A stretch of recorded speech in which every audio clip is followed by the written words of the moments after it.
All right, class, so this is a sort of stereotypical equilibrium problem. We're going to be solving for the equilibrium concentrations, given some initial concentrations. We're going to have to use an ice table. We're going to talk about the reaction quotient and put that into practice as well. We're going to talk about the quadratic formula and how we, sometimes are going to have to use the quadratic formula to solve for our x values to figure out those equilibrium concentrations. So this is a very common type problem that sort of has all of the aspects that we need to understand put into one problem. So every single thing in this problem you should definitely be comfortable with. You should try to master and really understand, why we're doing each step and how they're all related to one another. So the first thing I'm going to do is I'm going to sort of set the problem up. Reading the problem, it says calculate the equilibrium concentrations if the initial concentrations here are given. So when I see that initial concentrations, I'm thinking about an ice table. And my initial concentrations, right, those are going to be what are given here. So for hydrogen, that's going to be 0.00623. For iodine, that's going to be 0.00414. And then for my HI, I've got 0.0224 molar, right? These are all my concentrations initially. And then we've got this change line. And that change line, we're going to have to decide which direction this reaction needs to go to in order to get to equilibrium. So to do that, we want to sort of consider what we have, the information we have about Kc, and then calculate our reaction quotient. So I know that this Kc value, the Kc value is given 54.3, that's going to equal the concentration of Hi squared over the concentration of H2 times the concentration of I2, and these are going to be equilibrium, right? If this is my Kc, these are equilibrium concentrations. We'll just do a shorthand for concentrations there. So this equation here, that's really going to be when I have my equilibrium expressions or equilibrium values, they're going to fit under this. If I'm not at equilibrium, if I have initial values, those are going to go into what we would call a reaction quotient. So QC is going to be calculated in the same exact way, but it's going to be using my initial concentrations.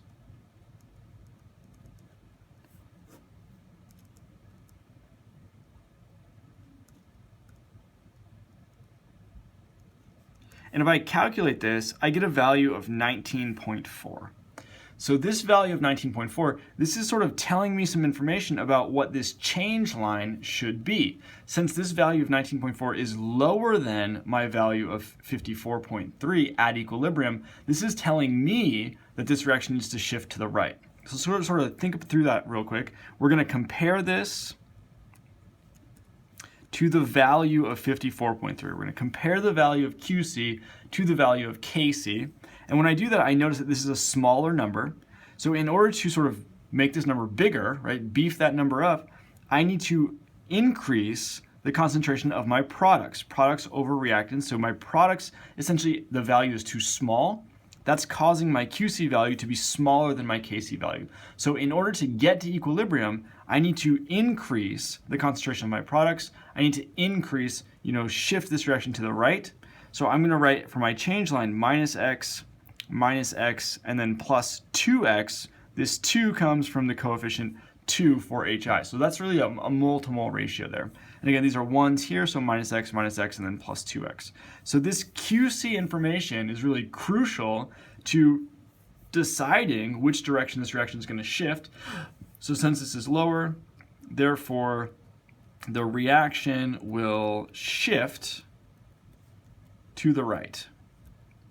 And since it's shifting to the right, then we're going to be writing plus x over here. We're producing more products and we're losing these reactants. So now in this equilibrium line, here we're going to have sort of an expression for each of my individual species. So at equilibrium, my hydrogen concentration will be 0.00623 minus whatever this x value is. Same thing for my I2, 414 minus x.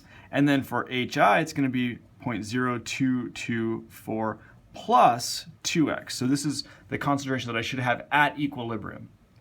Now that we know that these are my equilibrium concentrations, I'm going to plug that information into my Kc value because the Kc is for those equilibrium concentrations. So now I'm going to take this line and bring that down here. So we'll sort of draw a little arrow here. So now Kc, which equals 54.3, that should equal my concentration of HI, 0.0224 plus 2x squared, so don't forget that it's going to be squared, that concentration is going to be squared, divided by the concentration of hydrogen at equilibrium, 0.00623 minus x, and then that's going to be multiplied by the concentration of I2, 0.00414, also minus x. So now I've got one big equation with only one unknown, and I can solve this for x. Now this is pretty complicated, so I'm going to skip a few steps here. If you struggle with this part, if you need some help with this part, let me know, and I will definitely help you guys out. But basically we're going to take this and we're going to simplify. We're going to do a lot of math, and we're going to end up with an equation that looks like this. 50.3x squared minus 0.654x plus 8.98 times 10 to the minus 4th equals 0. And this is really that ax squared plus bx plus c equals 0 formula that we can use the quadratic formula to solve for x. So now what we're going to need to do is we're going to need to apply the quadratic formula. Once you do that, again, more math. And if you're struggling with this step, again, let me know and I will help you out.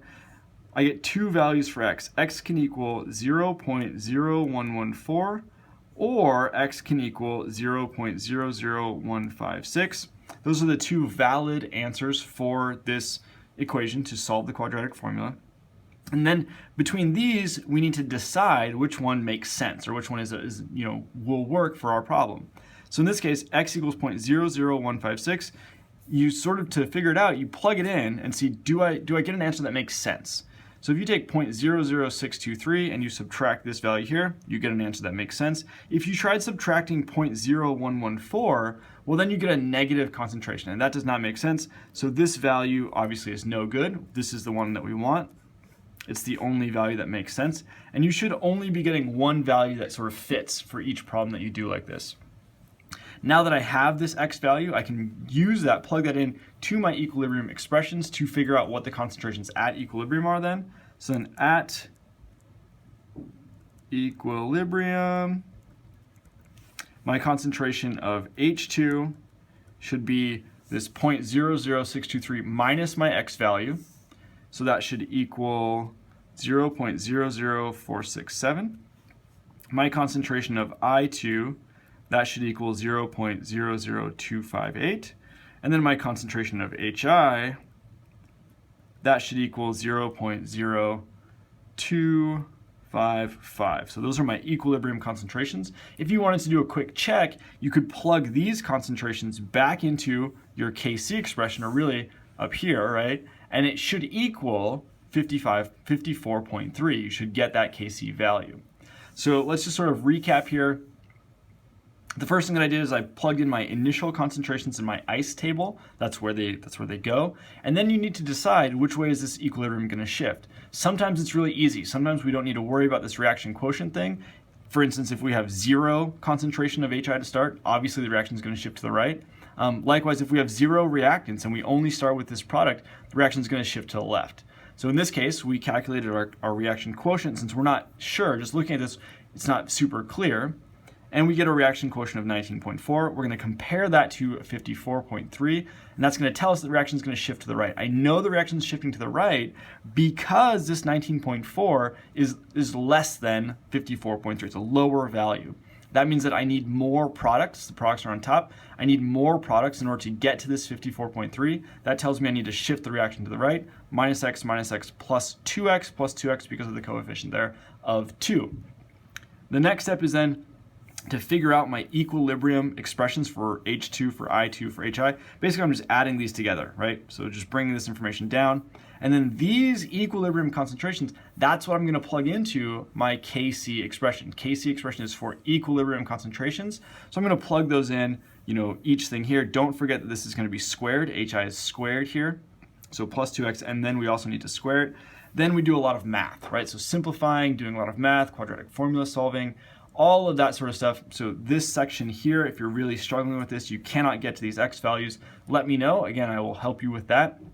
But you've got to be able to solve this quadratic formula. You've got to have some sort of method. If you've got a fancy calculator, you can just plug this in to your fancy calculator and solve for x, and you'll get these answers here. If you don't have a fancy calculator, there's a variety of different methods that you can use. You can graph this, actually. That's another way to do it. You can graph that and look for the intercepts. But there's a lot of different ways.